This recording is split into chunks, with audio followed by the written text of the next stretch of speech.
I stood in the rain, watching the movers carry elegant furniture into my sister Emma's new mansion. A wedding gift from our parents. A $2.8 million house in the most prestigious neighborhood in Boston. Meanwhile, I lived in a small apartment above the bookstore where I worked, barely making ends meet. Isn't it perfect for them? My mother gushed, not noticing how soaked I'd gotten standing outside. Emma and James will be so happy here. And there's plenty of room for grandchildren. I forced a smile, thinking of the congratulations card I'd scraped together money to buy. It's beautiful, Mom. Emma emerged from the house, immaculate in designer clothes, her new engagement ring catching what little sunlight filtered through the clouds. Madison, you finally made it. What do you think of our little starter home? Starter home. As if a nearly $3 million mansion was just a stepping stone. It's lovely, I managed. The perfect wedding present. Oh, don't be jealous, Maddie. Emma laughed, using the nickname I'd always hated. I'm sure you'll find someone special too. Maybe one of those nice boys at the bookstore. Our mother jumped in. You know the Henderson's son is still single. He's an accountant now. Very stable career. I bit my tongue. At 32, I had a master's degree in literature and was working on my first novel. But to them, I was just the family disappointment. The daughter who chose books over business, dreams over security. I should go, I said quietly. My shift starts soon. On a Saturday? Mom frowned. But we're having a family dinner to celebrate Emma's house. Some of us have to work weekends, Mom. Emma rolled her eyes. Still so dramatic, Maddie. This is why you struggle, you know. Always choosing the hard way instead of accepting help. Help, like the full ride to business school I'd turned down. Like the position at Dad's firm I'd refused. Like the arranged dates with suitable men I'd avoided. What they never understood was that their help always came with strings. Golden handcuffs designed to shape me into their version of success.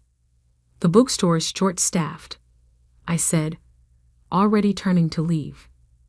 And I need the hours. Well, Mom sighed, at least take some leftovers home. I hate thinking of you eating alone in that tiny apartment. I didn't tell her that my tiny apartment was my sanctuary, a space filled with books, art, and peace. A place where I could write without judgment, dream without limits. The next morning, I stopped at Pete's corner store for my usual coffee. Pete, a grandfather figure who'd been running the shop for 40 years, greeted me with unusual excitement. Madison, did you check your ticket? I blinked, confused. Then I remembered. The lottery ticket I'd bought 2 days ago. A silly impulse purchase with my last $5 when the jackpot had hit record numbers. Not yet. I pulled the crumpled ticket from my wallet. What were the winning numbers? Pete's eyes sparkled. Check the news, sweetheart. I pulled out my phone, finding the lottery website. The numbers appeared on screen. 7, 13, 24, 31, 42, 53. My hands started shaking. I looked at my ticket, then back at the screen. Pete, my voice was barely a whisper. I think I won. He grinned. I know you did, honey. I watched them draw your numbers live last night. All 6 matching numbers. You just won $97 million. The world seemed to tilt sideways. I grabbed the counter for support. Sit down before you fall down. Pete guided me to a chair. Deep breaths. This is big news, but you need to be smart now. Don't tell anyone yet. Get a lawyer first, and for heaven's sake, sign that ticket. With trembling fingers, I signed the back of the ticket. Pete locked it in his safe, made me drink some water, and called his daughter, a respected financial attorney. "Caroline will meet you in an hour," he said. "She'll help you do this right." I nodded, still dazed. "Pete, my family." He squeezed my shoulder. "We'll find out soon enough. But right now, this is your moment. Don't let anyone take it from you." As I waited for Caroline, my phone buzzed. A text from Emma. "Family brunch tomorrow to discuss wedding plans. Wear something nice for once, and try not to be late like always." I stared at the message, thinking of her mansion, her perfect life, our parents' endless praise. For 20 years, I'd been the family afterthought, the daughter they'd written off as impractical, unsuccessful, lost. Now I had 97 million reasons to prove them wrong. I texted back, "Sorry, can't make it. I have something more important to do." For once, I wasn't lying. 3 weeks later, I sat in my new lawyer's office, signing the final papers to claim my winnings. Caroline, Pete's daughter, had been invaluable, helping me set up trusts, investment accounts, and ironclad privacy protections. "Remember," she said, reviewing the documents, "once we submit these, your name becomes public record. Are you ready for that?" I thought of the changes I'd already made. I'd quietly resigned from the bookstore, leaving my manager a generous check to help hire and train my replacement. I'd bought a beautiful but modest house in a quiet neighborhood, using a trust to keep my name off public records. And I'd started the groundwork for my own publishing company, determined to help other overlooked writers find their voices. "I'm ready," I said firmly. The next morning, my face was splashed across every news outlet in Boston. Local writer wins $97 million lottery jackpot. Bookstore employee becomes multimillionaire overnight. Madison Bennett claims record-breaking prize. My phone exploded with messages. Old classmates, distant relatives, forgotten acquaintances, all suddenly remembering my existence. But the messages I was waiting for came last. First, Emma. "OMG, Maddie. Why didn't you tell us? Call me immediately." Then Mom. "Madison Elizabeth Bennett. How could you keep this from your family? We're coming over right now.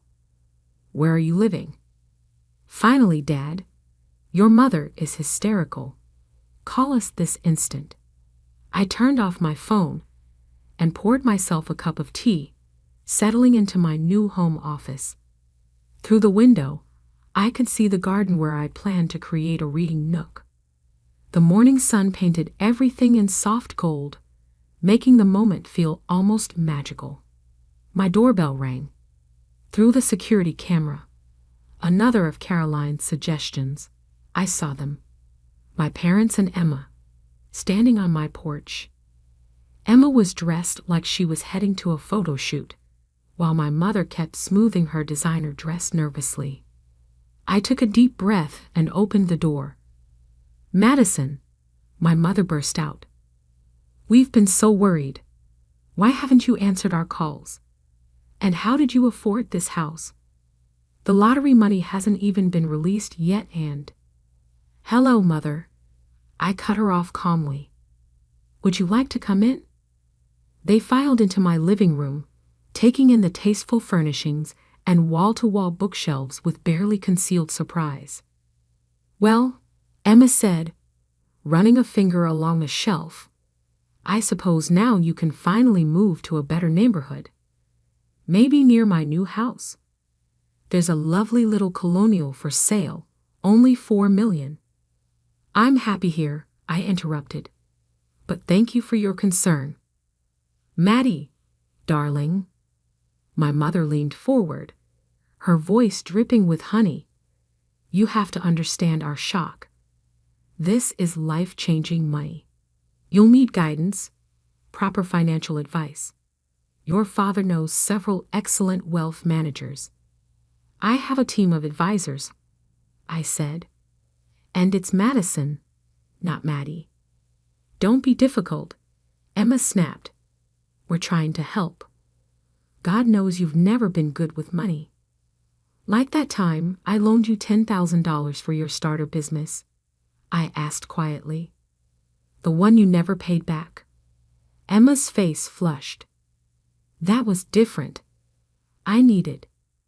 What you needed was to take responsibility. I stood up, my voice steady.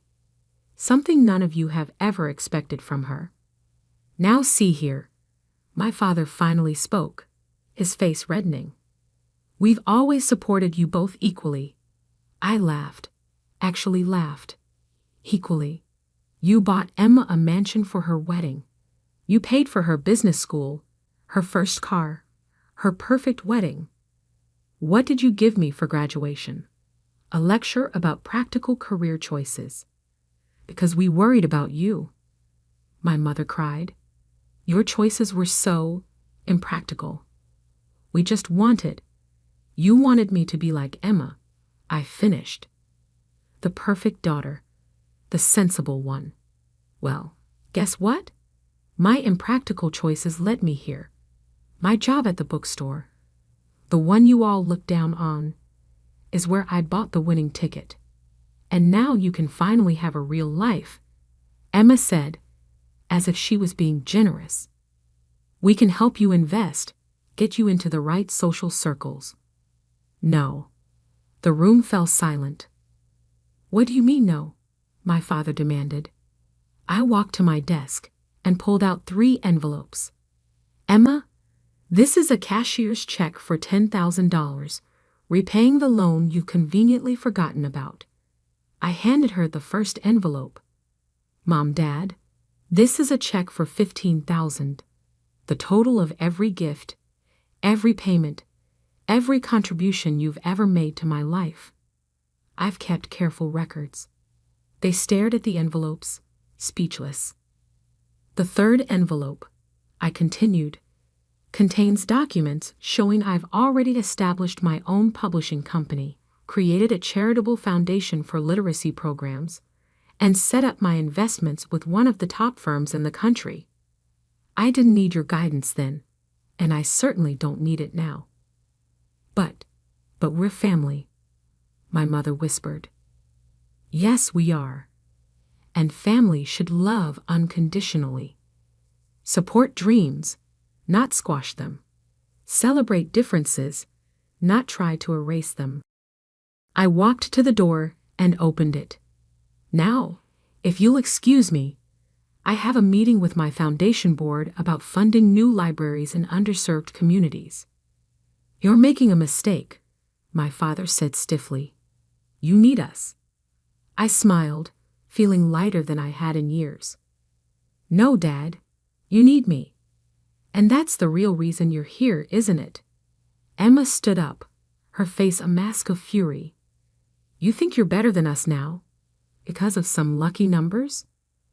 No, Emma, I always was. You just never saw it. As they left, my mother turned back, tears in her eyes. Madison, please. We made a terrible mistake. We see that now. Can't we start over? I looked at her, really looked at her, and saw for the first time how small she seemed. How all of them seemed, trapped in their narrow view of success and worth. Maybe someday, I said softly, but not today. I closed the door on their protests, walking back to my office. On my desk sat the manuscript of my novel, a story about a girl finding her voice in a world that tried to silence her. It was time to write the next chapter. 6 months later, the launch party for Bennett Publishing House was everything I dreamed of. We transformed an old warehouse into a magical space filled with books, art, and possibility. Local authors whose works we'd signed mingled with literary agents and journalists, while kids from our literacy program proudly showed off their own stories in a special display area. Pete stood beside me, beaming like a proud father. Look at what you've built, Madison, and not a penny wasted on showing off. He was right. While I could have easily bought a gleaming downtown office tower, I'd chosen to renovate this historic building instead, creating a space that felt like home to writers and readers alike. The millions I'd won had been carefully invested in education programs, in supporting new authors, in building something meaningful. My phone buzzed. A text from Emma. Saw your company in the business journal. Must be nice having everything handed to you. Betito, James lost his job. We could use some family support right now. I deleted the message without responding.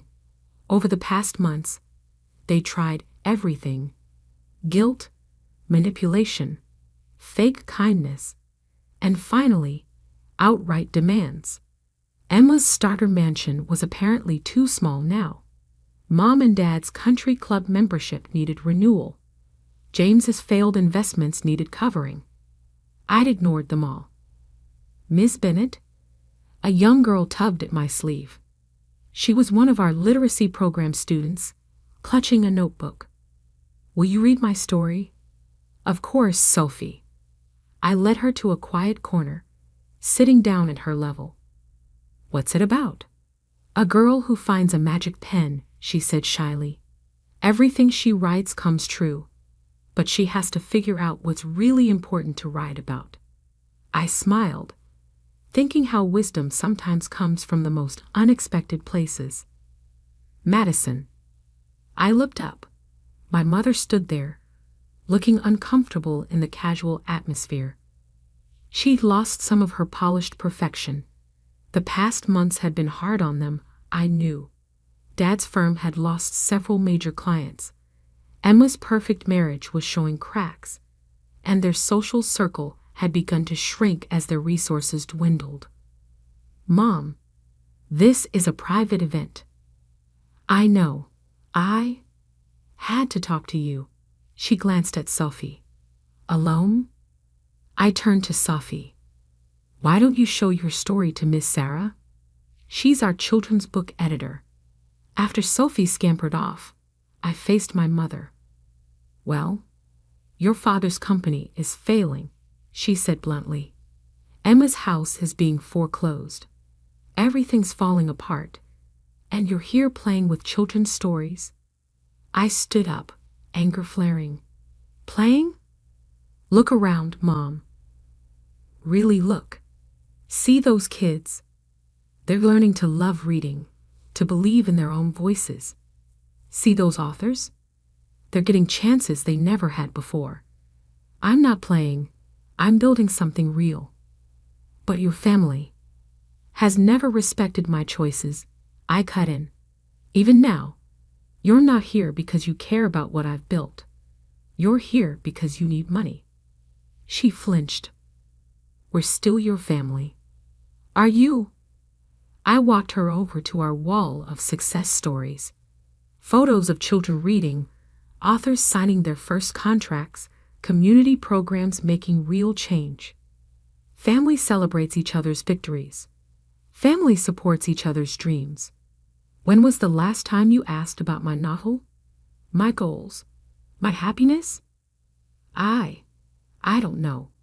Exactly. I turned to face her. The lottery didn't change who I am, Mom.